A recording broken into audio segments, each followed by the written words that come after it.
We will see in the ensuing weeks an increase in mosquito-borne diseases. Within 6 weeks, we can expect outbreaks of dengue and whatever else is lying around, waiting for these appropriate conditions to manifest.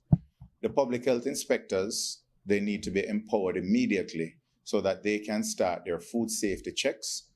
They can inspect for water sources that they are potable, they have not been contaminated. Basic materials such as food temperature thermometers must be provided. We must increase vector control activities immediately. And this is not just fogging, but source control. Otherwise, we're going to see a massive outbreak of dengue.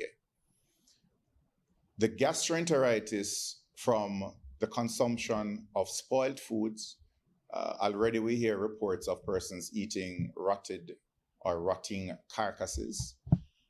And the unavailability of potable water will lead to diarrhea, dehydration, and in the most vulnerable, the elderly, the children, and the pregnant mothers, it may mean death. That, of course, is the opposition spokesman on health, Dr. Alfred Dawes. He says medical issues in the hard-hit areas will not be solved with the current plan. The thinking that a field hospital being set up means that it is an appropriate response to a catastrophe of this nature. A hospital is secondary care. There is no primary care in any of the affected parishes at the moment.